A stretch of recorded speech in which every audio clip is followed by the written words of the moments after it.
저는 이 자리에 두 번째 법사로 초대가 되어서 왔습니다만 제 앞에 했던 일초 큰 스님 저에게 인생의 대선배이기도 하시고 승가 출가자로서도 대선배이시고 앞으로 이제 3회, 4회 거듭해서 오시게 될 나머지 분들 한 분 한 분도 제가 다 존경에 맞지 않는 분들입니다. 그것이 이 서울에서 열리지 않고 무주에서 열리는 까닭에 제가 매번 참여하지 못하는 것이 너무도 아쉽고 안타까울 정도입니다. 매주마다 그 7분의 스님이 오실 때마다 한 편의 경전을 독송하시더군요. 오늘은 지장경을 읽으신 걸로 합니다. 그 지장경 중에서도 이 존망품을 오늘 같이 독송하신 걸로 아는데 스님께서 저에게 지장경에 대한 이야기를 해줘도 좋고 아니어도 상관없고 법사 스님 마음대로 하시오라고 하셨어요. 제 마음대로 하겠습니다.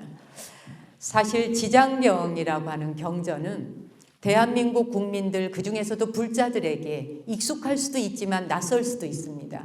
관세음 보살님이라고 하는 보살님은 워낙 인기 스타이시다 보니까 많은 불자들에게 귀에 익고 관세음 보살은 타 종교인에게도 금방 와닿는데 지장보살 이러면 들어는 봤는데 지장보살이 뭐 어떻다는 것인지 불자가 아니면 깊이 인식이 안 될 수가 있습니다.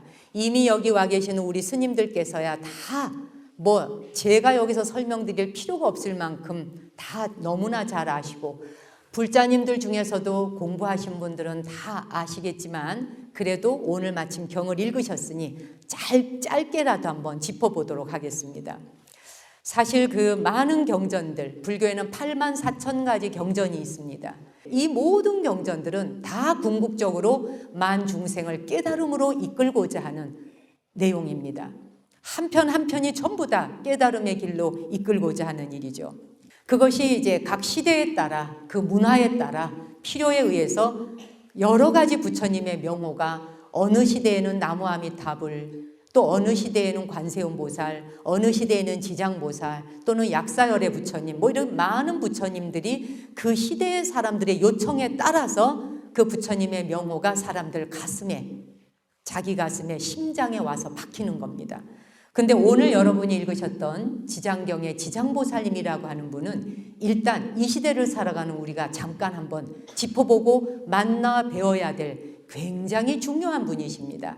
그리고 지장보살님이라고 하는 분은 뭐를 하는 분이시며 또 지장보살의 역할이 이 전 세계 인류 역사 속에서 공존했었던 생겼다가 소멸했었던 무수한 종교 가운데 왜 불교의 지장보살님이 이토록 중요한 것인지 이거는 우리가 공부할 필요가 있습니다. 부처님에게는 보좌하는 협시보살, 비서관이 4분이 있습니다. 예, 뭐 비서학이라고 하는 학문도 있어요, 대학에. 근데 그 비서가 종류별로 많죠. 일단은 임원들을 비서 모시기도 하고 또는 뭐 정무비서다, 수석비서다 이런 거 들어보셨죠? 의전을 담당하는 의전비서, 그 비서들이 다 있고 스님들의 경우도 큰 스님은 사서실장이라 그래서 비서가 따라 붙습니다. 큰 스님을 수행하고 우리는 시자라고 말을 하지만 다 수행비서라는 뜻입니다. 그와 같이 부처님에게는 4분의 4대 협시보살이라 하는데 불교식의 용어는 협시보살이나 일반인들이 듣기에는 비서라고 생각하시면 됩니다. 그 가운데 지혜를 관장하시는 문수보살님이 계시고 그 다음에 실천과 행동으로서 직접 회양하시는 보현보살이 계십니다. 그리고 자비심으로 만중생의 고통의 소리를 들어주시는 관세음보살님 어머니가 계십니다. 그 다음에 대원력으로 지옥에 있는 중생을 다 구제하겠다라는 엄청난 원력을 가지신 지장보살이 계십니다. 우리는 누구나 복을 받고 싶어 하지 지옥에 빠져서 허우적대는 것을 기도하는 사람은 아무도 없습니다. 새해가 되면 누구랄 것도 없이 입춘이 되거나 뭐 되면 모두가 절에 가서 다 복받게 해달라, 무병장수하게 해달라, 병 없이 해달라, 지옥에 안 떨어지게 해달라, 삼재 판란 없게 해달라, 관제 구설 뒤따르지 않게 해달라, 송사 문제 없게 해달라 이런 등등을 다 기원하는데 지장보살님은 그런 거 겁나지 않아요. 그거 그냥 나한테 다 주세요. 나 그냥 뛰어들게요 라시는 분이 지장보살님이십니다. 대원력을 가지신 이 지장보살님의 출현에 대해서 한번 우리가 봐야 됩니다. 지장보살님은 어느 시대에 무엇을 위해서 오셨는지 부처님께서 다 일단은 불교 용어로는 부촉을 한다 그러는데 임무 수행을 시킵니다. 네가 해야 할 역할이 무엇인가 이렇게 역할을 주어지는데 지장보살님에게 준 역할이 있습니다. 그래서 부처님께서 너는 석가모니 부처님께서 인멸에 드신 이후 56억 7천만 년 말하자면 세월로 말하면 4천세입니다. 4천세라고 하는 세월이 지날 때까지 부처님이 계시지 않는 무불시대가 있어요. 붓다가 존재하지 않는 무불, 없을 무자 부처불자, 부처님이 계시지 않는 무불시대에 그럴 때에 무불시대의 중생들을 그냥 내버려 두면 그들의 고통은 이루 말할 수 없으니 무불시대를 네가 미륵부처님이 탄생하시기 전, 도래하시기 전까지 부처가 없는 시대를 네가 대신 수행해서 만 중생을 안락한 길로 이끌어라. 이런 명령을 받으신 분이에요. 지장보살님이. 이 보살이라고 하는 자리는 보살님이라고 하는 그 자리 자체가 깨달음의 발심을 낸 분이신데 지장보살님이라고 하는 분은 이런 얘기를 하십니다. 이 지장경 경전에서 얘기하시죠. 나는 지옥에 한 중생이라도 지옥에서 고통받는 자가 있다면 나는 그 사람을 끝까지 따라가서 그 사람을 지옥으로부터 구출하는 그날까지 말하자면 지옥이 텅텅텅 비어 텅 비어서 더 이상의 아무 거기 중생이 없어. 그러는 날까지 나는 부처 되는 걸 뒤로 미루겠습니다 라고 하신 분이에요. 굉장히 아름답고 멋있는 원입니다. 사실 이런 말씀을 들을 때는 심장이 뛰어야 됩니다. 이거 그냥 하는 말이 아닙니다. 정말 어떻게 어떠한 대원력을 가져야 이런 원을 가지실 수 있을까? 지옥에 있는 중생, 우리는 미운 사람 보면은 지옥에 나가서 떨어져라 이러잖아요. 저놈 왜 지옥 안 가냐? 이렇게 말합니다. 저 지옥갈놈 이렇게 욕하지요. 그리고 뭐 세상 속에서 사람 같지 않은 짓을 해봐요. 아유 저거는 죽어서 반드시 갈 때가 지옥이야 이렇게 말을 합니다. 그런데 그러면 지옥이라고 하는 곳이 영원히 굴러 떨어져 버려서 죄도 되지 않는다면 어떻게 될까요? 그야말로. 근데 이곳을 전부 구원하는 분이 되겠다라고 얘기했어요. 그래서 지장보살님은 처음에는 관세음보살님처럼 화관을 쓰셨습니다. 머리에 화관을 쓰셨지만 점점점 세월이 가면서 삭발한 스님으로 나오는데 아까 제가 말씀드린 부처님의 4대 비서관, 문수보살, 보현보살, 관세음보살, 지장보살 이 4대 비서는 전부 실존 인물입니다. 상상의 인물이 아니라는 걸 알아두셔야 합니다. 전부 실존하셨던 인물들이십니다. 근데 지장보살님은 이 삭발한 비구 스님의 형상을 하고 있어요. 스님들처럼 그런 형상을 하고 하늘 옷을 입고 계시지 않아요. 다른 분들은 다 천의를 입고 계시는데 지장보살님은 가사를 입고 있어요. 지금 여기 우리 스님들처럼 가사를 걸치고 있습니다. 그리고 지옥문을 두드려 부실 수 있는 육환장을 들고 계세요. 보셨죠? 지팡이에 6개 고리가 달려 있습니다. 예, 육도 중생들을 육도로부터 구원하는 그 육환장을 콱 두드리고 치면 지옥문이 쫙 열린다는 거죠. 이게 애니메이션이 아니에요. 실제 상황이에요. 네. 그런데 어둠을 밝히는 보석구슬을 또 하나 들고 계셔요. 이 보석구슬이 바로 장상명주예요. 지장보살님이 들고 계시는 보석.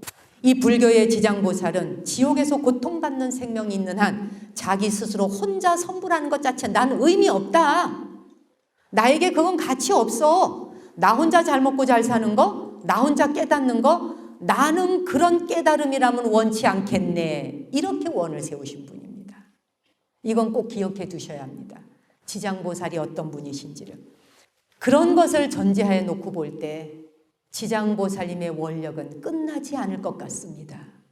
왜냐하면 어리석고 무지한 중생이 언제나 지옥이 텅 빌 정도로 눈을 뜰 수 있고 개안할 수 있는 날이 올까? 이 두 눈에 붙어있는 육안과 하늘의 천안과 해안과 법안과 부처의 눈 불안까지 오한이 열려야 비로소 지옥으로부터 벗어날 수 있을 터인데 어느 때나 되어야 이 만 중생이 육도 윤회의 길을 회항하고 지장보살님을 성불의 길로 가실 수 있도록 우리가 도와드릴 수 있을까? 라는 것이죠. 그게 가능하지 않을 수도 있고 가능할 수도 있는데 우리가 지장보살님을 해방시켜드리기 위해서 우리 한 사람 한 사람이 어찌 살아야 할까? 이런 생각을 해볼 필요가 있습니다. 제가 오래전에 인도에 갔을 때 여기도 가보신 분이 많이 계실 겁니다. 그 아무나 공원이라고 하는 공원이 있습니다. 아무나 간다고 공원이 아니고요. 이름 자체가 아무나 공원입니다. 그 아무나 공원에 가면 그 이름도 유명한 마하트마 간디, 간디의 묘비가 모셔져 있어요. 그 마하트마 간디의 묘비가 모셔져 있고 추모공원 안에 횃불이 타오르고 있죠. 거기에 간디가 살아생전에 남겼던 7가지 인간이 해서는 안 되는 행위를 적어놓은 게 있습니다. 그거를 7가지 악이다 해서 7악이라고도 하지만 사람의 몸을 받아놔서 그런 행위를 하면 안 돼라고 하는 7가지를 적어놓은 명문이 있습니다. 보신 분도 많이 계시겠지만 너무도 가슴에 와닿습니다. 첫째는 철학 없는 정치, 둘째가 도덕 없는 경제, 셋째가 노동 없는 부, 넷째가 인격 없는 교육, 다섯째가 인간성 없는 과학, 여섯째가 윤리 없는 쾌락, 일곱째가 헌신 없는 종교. 이것이 세상의 최악이다라고 얘기를 했습니다. 정말 새겨둘 말입니다. 첫째, 이 정치를 하는데 철학이 없는 정치가 몰입의 역할밖에 더 하나요? 철학이라고 하는 게 뭐겠습니까? 우리 살아가면서 그런 얘기 하거든요. 장사하는 사람에게는 상도가 있어야 된다. 장사하는 사람에게 상도가 바로 장사의 철학인 것입니다. 자기가 맡아서 하는 일이 뭐냐? 내가 음식 장사를 한다. 식당이나 카페를 한다. 먹거리잖아요. 사람의 입에 들어가는 먹거리 장사를 하는 사람이 인생에 철학이 없으면 어떻게 돼? 돈 물귀신이 되다 보면은 음식에다가 아무거나 타고 그리고 아무거나 먹어서 이 사람이 죽든지 말든지 상관없이 값싼 재료 쓰고 돈은 많이 벌고 이러면 이건 철학이 없는 거예요. 옷 장사를 하든 무슨 장사를 하든 간에 철학이라고 하는 건 인생을 가치 있게 살아가야 되는 이유를 말하고 있는 게 철학입니다. 철학관이나 인생관, 그 사람의 사회관과 세계관, 이게 전부 철학에 들어갑니다. 그 사람이 가지고 있는 세계관이 어떠한가에 따라서 그 사람은 어떤 삶을 살아갈 것인지, 특히 그 사회의 지도자가 되고자 하는 사람은 자기의 인생과 세계관에 대한 철학이 없으면 지도자가 됐을 적에 완전히 그냥 곤두박질 치는 것입니다. 두 번째가 도덕 없는 경제입니다. 도덕이라고 하는 건 인간이 인간으로서 살아가는데 마땅히 지켜야 되는 도리가 도덕입니다. 도덕이라고 하는 것. 그러니 사람에게 걸맞는 행동의 기준이 있어요. 우리 인간은 사람의 몸뚱이를 가지고 났지만 사람 아닌 짓거리를 하면 그거 사람 아니거든요. 요즘에 뭐 어금니 아빠니 뭐니 해가지고 무기징역 내리고 했던데 자기 자식을 때려 죽여갖고 시신을 옆에 놓고 피자 파티를 할 수 있는 이걸 사람이라 말할 수 있습니까, 여러분? 인간이라 말할 수 없어요. 도덕이란 할 행동과 하지 말아야 할 행동, 나아갈 때와 나가지 않을 때, 할 말과 안 할 말, 이 모든 것들을 구별하는 것이 도덕적 기준입니다. 이 가치 기준에 대한 것을 요구하는 거죠. 덕과 덕망과 인간이 져야 될 의무 등에 대해서 당연하게 져야 되는 것들. 저는 출가한 승려입니다만 여기에 와 계신 우리 스님들을 포함해서 삭발하고 먹물옷을 입은 자에겐 의무가 뒤따릅니다. 우리가 해야 되는 덕행이 있고 우리가 해야 되는 선행이 있습니다. 그 의무를 다하지 못하고 이바지하지 못할 때는 승려로서의 도덕적 가치관이 없어지는 게 됩니다. 이런 것들을 늘상 돌아보면서 내가 얼마만큼 내 자신이 도덕적 가치관을 가지고 살아가느냐라고 하는 걸 되짚어 봐야 되죠. 그런데 돈만 벌어 그냥 도덕 없는 경제, 돈벌이를 위해서라면 눈이 뻘게 혈안이 되어서 사람도 무시해. 부모, 자식, 형제도 필요 없어. 스승도 필요 없어. 아무 이 관계에서 중요한 게 없어져요. 도덕의 가치관이 이 기준이 무너지면서 돈벌이에만 혈안이 되다 보면 도덕 없는 경제는 사람 아닌 행동을 하는 것으로 나락으로 떨어지게 됩니다. 기가 막히게 짚어놓은 것이죠. 도덕 없는 경제. 그러다 보면 수단 방법을 가리지 않게 됩니다. 사람의 탈을 썼지만 사람 아닌 짓거리를 하면서 돈벌이를 위해서라면 도덕이 밥 먹여주냐? 이렇게 말을 합니다. 도덕이 밥 먹여줘야 합니다. 그것이 건강한 사회가 되는 것이죠. 돈으로 자리를 사서 정치를 하잖아요. 돈으로 이사장짜리 무슨 자리 다 돈 주고 삽니다. 권력을 가지기 위해서 돈으로 산 자리. 그러면 몇 억을 주고 돈을 주고 자리를 삽니다. 일반 서민들은 상상도 할 수 없는 일입니다. 6억, 10억에 호가하는 돈으로 자리를 삽니다. 이거는 도덕이 없는 경제입니다. 자, 그렇게 해서 자리 하나 차지했어요. 돈으로 샀어요. 자, 그러면 그 자리에 올라오면 뭐 하든가요? 여러분이나 저나 다 겪어봤지만 도덕 없이 샀는 그 자리, 그러다 보니까 그 한 자리를 맡는 순간 그 다음부터 그 돈을 메꾸기 위해서 어떻게 돼? 부정과 부패가 그때부터 시작되는 거예요. 내가 냈는 돈 빼야 되겠다는 거죠. 국민들의 세금에 등골이 휘는 겁니다. 이게. 세 번째가 노동 없는 부. 기가 막힙니다. 이 다 외워야 돼요. 우리 공부해야 됩니다. 노동 없는 부라. 백장선사께서는 이런 말씀하셨어요. 일일 부작이면 하루 일하지 않으면 하루 밥을 먹지 마라. 일일 불식이라. 노동하지 않았는데 밥을 먹는다는 건 공짜밥을 내려 먹으면 반드시 그 밥값을 해야 한다. 밥값만큼 무서운 값이 없습니다, 여러분. 일하지 않았는데 그냥 먹는다? 거저 먹기로? 배부르고 좋을 것 같죠? 반드시 빚을 갚아야 합니다. 우리 승가에선 하는 말이 있습니다. 밥 갚아라. 시주자들이 주신 보시금에 대해 밥 갚아라. 시주자의 보시에 대한 밥 갚아라라는 말만큼 가슴을 서늘하게 하는 말이 없는 것입니다. 일반인들도 마찬가지입니다. 선조들이 지어놓은 공덕으로 먹고 사는 거 그냥 공짜 배기 좋아하시지만 공짜 절대 좋은 거 아닙니다. 내가 무엇인가를 공짜로 얻어 먹어야 될 땐 누군가가 피해를 봐야 되는 겁니다. 공짜 좋아하다 보면 사회가 멍듭니다. 그리고 무너집니다. 복지에 대한 것도 정말 어떤 것이 복지인가? 우리는 명약관하게 통찰력을 가지고 봐야 합니다. 통찰력이 없는 복지를 통해 공짜로 주니까 좋다. 누가 뒤를 메꿀 건데요? 우리만 먹고 살다 죽으면 고만이겠습니까? 후대의 우리 이 세대의 다음 차세대 아이들은 그럼 뭘 먹고 삽니까? 이만큼 우리가 먹고 살만해졌고 이만큼 먹고 살 수 있도록 되어졌다면 그 다음 차세대를 위해 우리가 어디에서 허리띠를 졸라매야 하는지, 나이 들어간다라고 하는 것은 더 받기 위해서가 아니라 이미 받은 것에 감사함을 되돌려주기 위한 것이 나이 먹어가는 것입니다.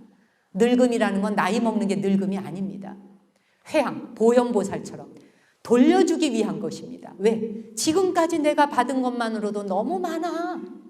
70살 먹고 80살이 먹으면 눈 안 보여, 귀 안 들려, 입맛 떨어져, 이빨 다 빠져, 허리도 마음대로 못 써, 무릎 마음대로 못 써. 그런 것 앞에서 탓하지 마시고 겸허해져야 합니다.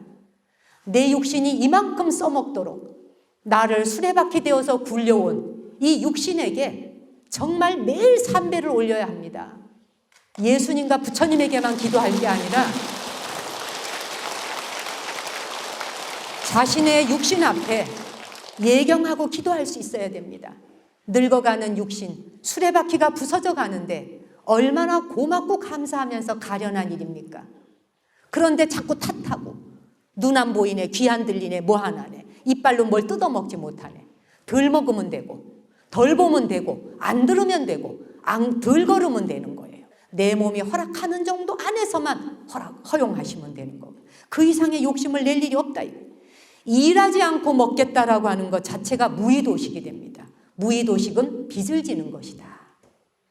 노동이 필요하다라고 외치지만 세상에 노동 참 필요 없다, 노동 안 해도 된다 라고 하지만 노동하지 아니하고 어떻게 우리가 부를 누릴 수 있습니까? 물 한 방울도 그냥 못 먹어요. 먹을 수 없습니다. 제가 얼마 전에 그 시화공단에 강연을 갔는데 거기에 이제 생산직에 근무하는 사람과 관리직에 근무하는 사람 두 팀으로 나누어서 2번에 걸쳐 강의를 갔었는데 제가 그 시화공단 떡 들어가다 기절초풍하는 줄 알았어요. 시화공단을 향해서 팻말이 쫙 나오길래 막 그걸 보고 달려갔습니다. 그 길이 어딘지를 모르겠어요. 공단이 나타나는 순간 어느 공장으로 가야 될지 창문을 열고 길 좀 물어보려고 문을 여는데 그 매캐한 그냥 공기에 이 무주는 공기가 좋잖아요. 콱 호흡이 막히면 숨을 못 쉬게 심장이 그냥 압박이 오면서 벌렁벌렁벌렁 머리가 압박이 오는 거예요. 창문을 닫고 그 순간 눈물이 나더라고. 이런 곳에서 일을 하고 이런 곳에서 돈벌이를 하는 거예요. 이런 곳에서 몇 푼 벌어서 자식 교육시키고 가정을 꾸리고 세금 내고 보험 붙고 일생을 이 목숨줄에 맡기고 있구나. 그 생각을 하니 정말 가슴이 울컥해지더라고요. 제 첫 마디가 그거였습니다. 나는 여러분과 달리 산 좋고 물 좋은 곳, 내가 원하는 어디든지 떠돌아다니면서 모든 사찰들은 산 좋고 물 좋은 데 다 있습니다. 여러분은 이렇게 매캐한 공기 속에서, 이런 속에서 스스로를 던져 골이 뽀개져요, 진짜로. 그냥 매연이 아니에요. 이건 사람의 이 숨으로 들이쉴 수가 없어요. 그런 곳에서 일을 해서 그들이 만드는 게 뭐냐? 청동을 황동을 만듭니다. 그들이 만들어내는 황동이 바로 여러분들이 오늘 여기 오시기 전에 세수하고 양치질하고 밥해 먹기 위해서 그 쌀 씻고 할 적에 수도꼭지 틀면 나올 적에 조인트를 연결해주는 바로 조인트. 관과 관을 연결해주는 거기에 그 사람들이 만든 바로 황동관이 들어갑니다. 그들의 수고로움이 아니고서는 내가 오늘 이 자리에 밥 한 그릇 먹을 수 없고, 그들의 수고로움이 아니고서는 땀 흘린 내 몸뚱이 샤워조차도 할 수 없을 때, 그들의 노동의 대가가 나에게 이르기까지 얼마나 감사한 것인지를 내가 깨닫지 못한다면 그걸 어찌 사람이라 말할 수 있겠느냐 하는 걸 간디는 짚고 있는 것입니다. 노동하지 않은 부라는 건 그게 얼마나 큰 죄악이 되는지를. 그 다음에 네 번째가 인격 없는 교육입니다. 교육망국이라고 할 만큼 우리나라의 교육은 종횡무진, 동서남북 널뛰기를 합니다. 아이들이 어느 장단에 춤을 춰야 할지 어린아이들을 데리고 있는 20대 30대 이 초년생의 주부들로서는 유치원 보내고 뭐 보내고 애들 교육시키면서 어느 장단에 춤을 춰야 될지를 모릅니다. 근데 예전에는 선생님, 교수님, 스승님 이러면 정신적으로 우리에게 영혼의 밥을 주셨던 분들이에요. 영혼의 밥을 주셨던 분들이 스승이신데 오늘날의 선생과 교수는 지식을 전하는 사람 정도에 밖에 위치해 있지 못하게 만들었어요. 지식을 전하는 자리에 있다 보니까 지식이라는 건 핸드폰 켜면, 인터넷 켜면 모든 지식이 다 나오는데 선생과 교수를 통해서 들을 지식이 별로 없는 거예요. 그러니 사람 알기를 우습게 하는 거예요. 이게 선생이 아니에요. 거기다 선생님들도 웃겨요. 초등학생들이 미투에 나오잖아요. 그 어린 아이들이, 그 꽃 같고 별 같은 아이들이 성적 욕망의 대상으로 보이는 이 누나를, 이러한 눈을 가진 이 폭력적인 눈, 공격적인 눈, 이 잔인한 눈을 어떻게 사람의 육안이라 말할 수 있겠냐는 것입니다. 이걸 어떻게 사람이라 말하는가?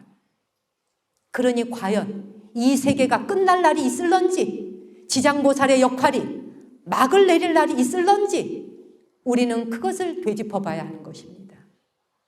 참으로 고통스러운 진실이지만 우리는 진실을 외면해서는 안 되는 것이죠. 두 눈 똑바로 뜨고 봐야 합니다.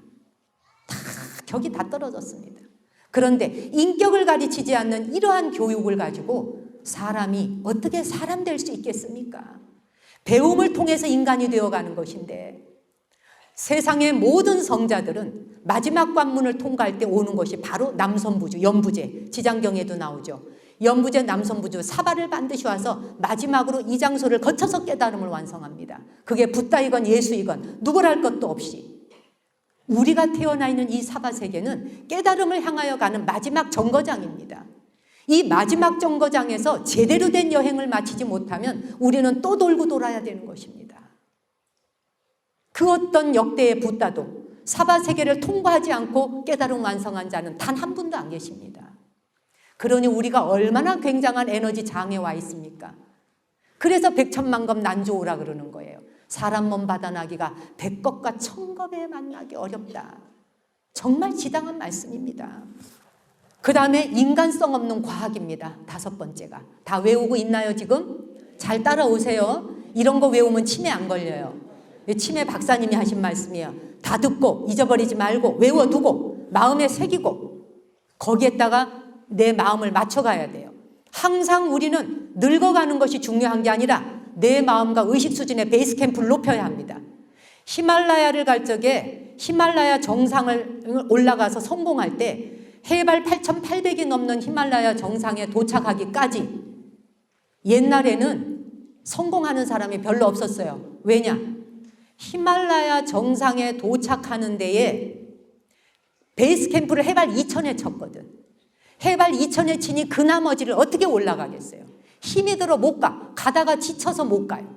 그래서 히말라야 8800을 등반을 성공하는 사례가 아주 낮았어요. 지금은 성공 사례가 굉장히 높아요. 왜? 베이스 캠프가 해발 5600에 있거든요. 해발 5600에 갖다 높이 갖다 치니까 조금만 올라가면 되잖아요. 성공하는 거예요.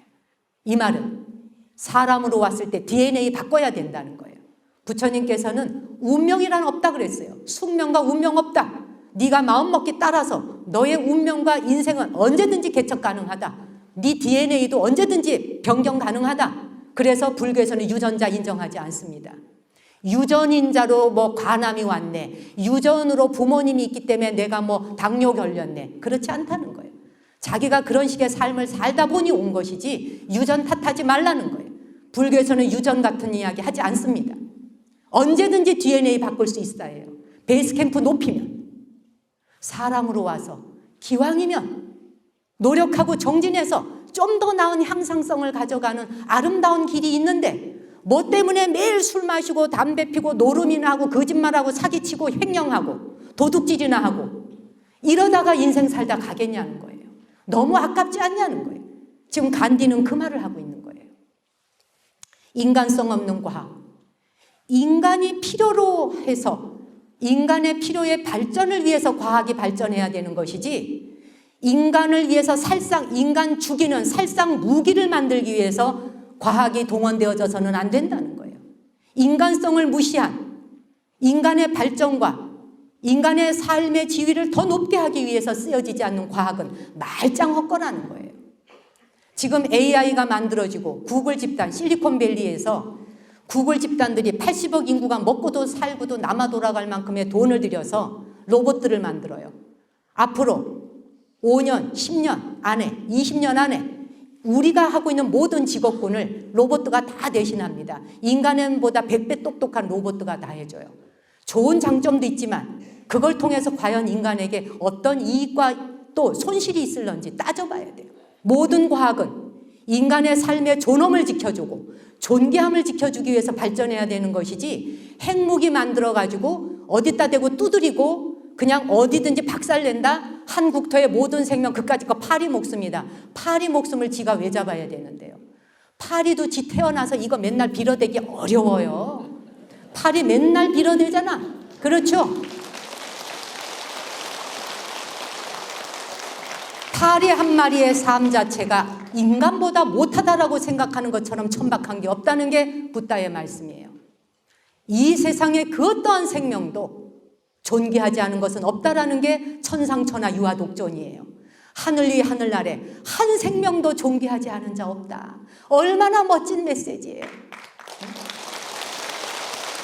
그런데 우리가 이런 붓다의 메시지를 받아놓고 뭐 좀 마음에 안 드는 사람이 있으면 왜 모든 새끼들을 거기다 다 갖다 집어넣고 욕을 하느냐는 거예요. 새끼라는 새끼는 다 귀여워. 인간이 이 정도로 비천한 거예요. 사람이 얼마나 영원히 천박한가. 다른 생명을 나보다 못하다라고 보는 것만큼 망각이 없어요. 색즉시공 공즉시색의 이치를 모르다 보면 색즉시공 공즉시색이 바로 아인슈타인의 상대성 원리거든요. 이 이치를 모르면 파리 목숨 알기를 우습게 하는 거예요. 그러면 우리는 불자가 아니에요. 부처님은 생명 알기를 우습게 하는 거는 불자가 아니라 그랬어요. 자, 그 다음이 6번째가 윤리 없는 쾌락이에요. 대한민국을 지금 완전히 발칵 뒤집어 놓은 사건. 미투 운동, 윤리 없는 쾌락. 바로 이게 6번째를 지적한 겁니다. 불가에서는 스님들이 출가하는 순간 5개와 10개, 비구니는 348개, 비구 스님은 250개 계를 받습니다. 이 계율은 윤리관입니다. 인간이 무엇을 기준으로 살아갈 것인가? 윤리관입니다. 윤리란 누가 하라 그래서 하는 게 아니라 하지 말라 그래서 하는 게 아니라 안전벨트를 묶느냐 묶지 않느냐 안 묶었다 그래서 누가 벌 주지 않아요. 내 생명 하나를 지킴으로써 온 사회에 기여할 수 있는 것. 그래서 그런 교통법규를 지키고자 하는 것 또한 다 윤리에 들어갑니다. 계율을 지키는 것. 철저하게 내가 계율을 지키려고 노력하는 것. 못 지켰을 적에도 빨리 알아차리고 다시 지키려고 하는 것. 도리라고 하는 것, 인간의 도리는 지켜냄으로써 상대의 삶을 아껴주는 거예요.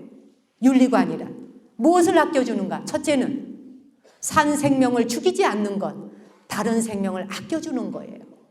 두 번째, 다른 사람의 물건 횡령하고 도둑질하고 사기쳐면서 빼앗지 않고 도둑질하지 않는 것, 남의 물건 아껴주는 거예요. 세 번째, 부부 사이가 아닌 사람과의 관계, 삿된 음행을 가지면서 사회의 질서를 혼란하게 만드는 것, 잘못된 음행 자체, 다른 사람의 순결을 아껴주는 거예요. 남의 순결을 무지막지하게 짓밟고, 여성의 몸뚱이가 남자 거예요? 이 세상에 태어난 여자의 몸은, 아름다운 여자의 몸은 남자가 다 가지라고 나왔어요? 어떻게 이게 말도 안 되는 사고방식을 가지고 지금까지 우리는 인류가 몇 천만 년을 이어왔어요. 이제 그걸 모두 정화하는 때가 온 거예요.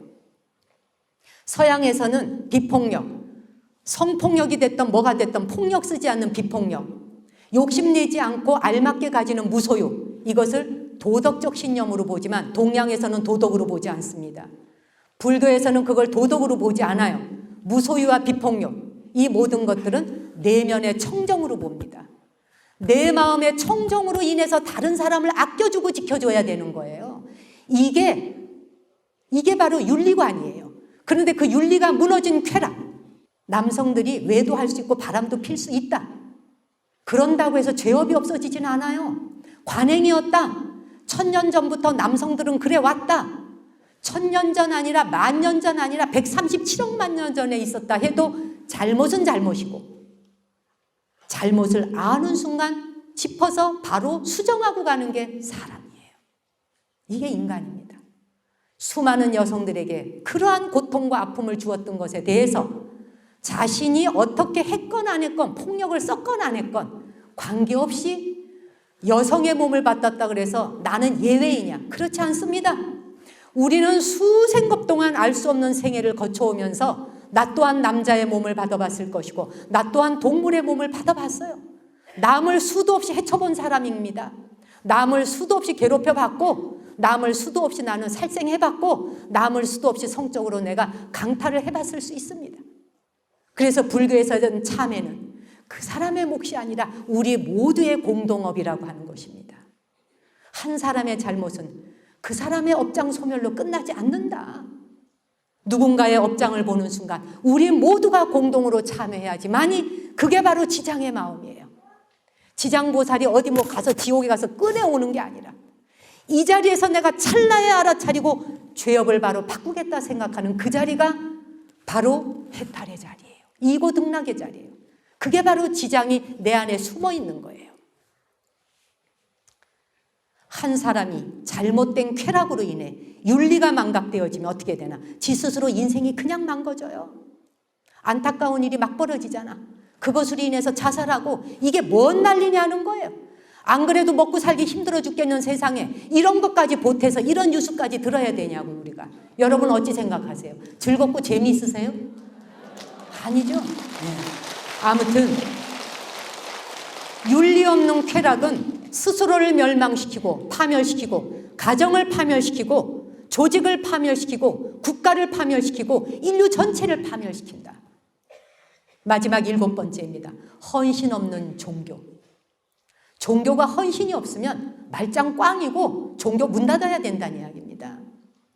헌신 없는 종교가 과연 사회와 세상의 등불이 될 수 있느냐는 거예요. 종교는 종교의 의무가 있습니다. 종교가 그 의무를 다하지 못할 때는 종교는 정말 문 닫아야 되고 옷 벗어야 됩니다. 이건 제 자신에게도 하는 말이기도 합니다. 종교는 더욱더 고도의 윤리성을 요구합니다. 도덕적 가치관과 윤리관에 대해서 일반인보다 몇십 배로 더 그 가치관이 고도로 높아야 합니다. 베이스 캠프가 굉장히 높아야 되죠. 그래야 리더를 할 수 있지 않겠습니까? 그래야 이끌 수 있지 않겠습니까? 오늘날의 만민이, 모든 사람이 종교를 걱정하는 시대가 왔다고 할 지경에 이르는 것을 참으로 부끄럽게 생각하고 참괴하는 마음입니다.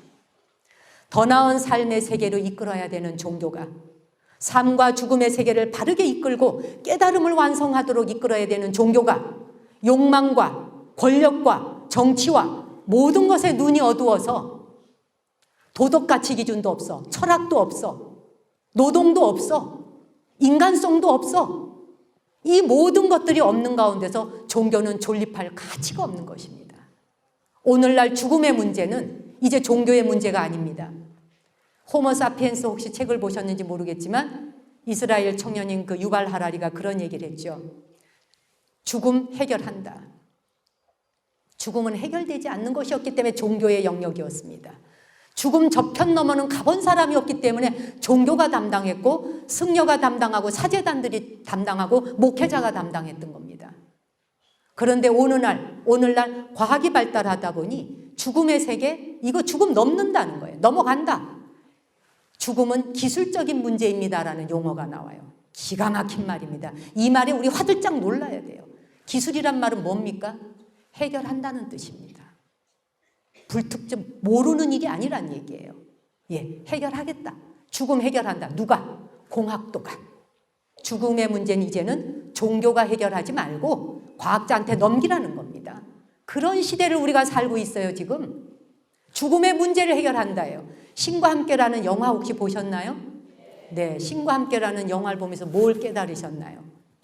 단순히 49일 동안 죄 지은 거 판결하는 거 이것만 보실 일 아니고 혹시 코코라는 영화 보셨나요?